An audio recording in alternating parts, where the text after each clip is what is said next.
Finally, ramdam na ramdam mo na nga yung Pasko sa aming classroom at isi-share ko nga rin sa inyo yung mga ibang kaganapan namin ngayong English Week celebration. Hey, it's me, Bads Veron. It's another day, another ka-vlog-vlogan.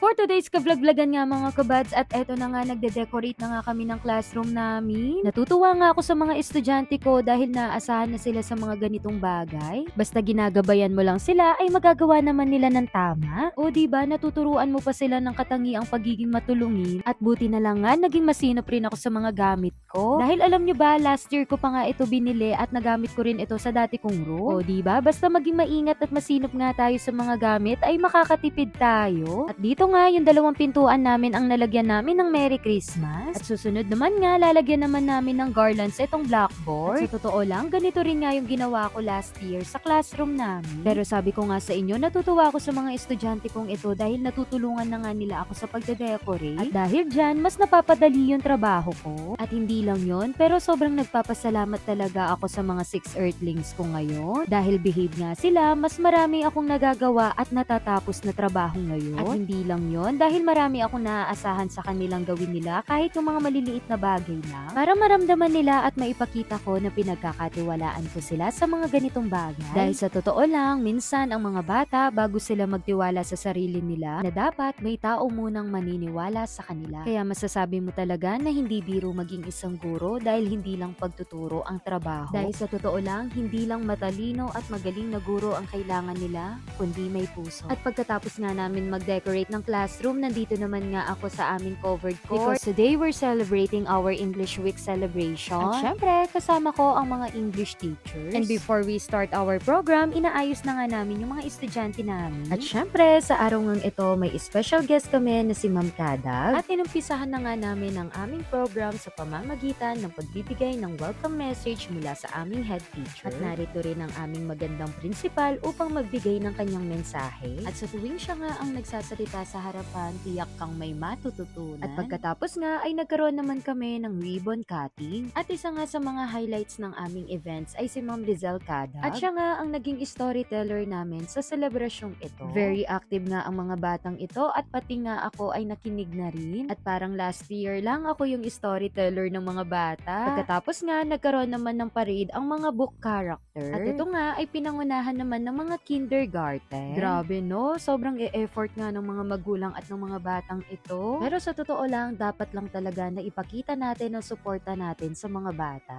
Pagkatapos nga, nagkaroon din ng iba't iba pang competitions and presentations ang bawat grade level. At sa totoo lang, napaproud nga ako sa mga estudyante ko sa grade 6. At syempre, sa lahat ng mga bata na sumali sa celebration na ito. By the way, nagkaroon na nga muna kami ng classroom base at sila nga ang mga napiling the best. At sobrang ang nakaka-proud ang mga batang ito. Minsan, kung sino pa nga yung mga nasa lower grade level, sila pa yung very active. At ang cute, ang gagaling nilang mag-memorize at mag-acting. At nag-perform na nga itong Glee Club na ito. Grabe, nakakataas ng balahibo ang kanilang performance. Kaya sa totoo lang, sobra mong maipagmamalaki ang mga bata dito sa Northville. Dahil sa totoo lang, bawat bata ay may tinatagong talento. At bilang guro, nandito tayo para tulungan silang mas makilala ang sarili nila at mailabas ang kanilang talento. At buti na lang talaga nagkakaroon tayo ng mga English Week celebration dahil dito na ipamalas ng mga bata ang kanilang galing at talento. At syempre, hindi magiging successful ito kung hindi sa aming English leader na si Ma'am Mara. At syempre, sa tulong na rin ng buong English teachers. Alam mo, sa totoo lang, mas maganda talaga kapag ang mga paaralan ay very active sa mga ganitong activities. Kasi holistically, nade-develop natin ang mga bata. Hindi yung nakukulong lang sila sa loob ng paaralan. At syempre, para sa mga guru din, napakalaking tulong nito. Hindi natin maiiwasan ng trabaho, pero ang laking ambag nito sa mga experiences and journeys natin. At yun lamang po. Thank you po!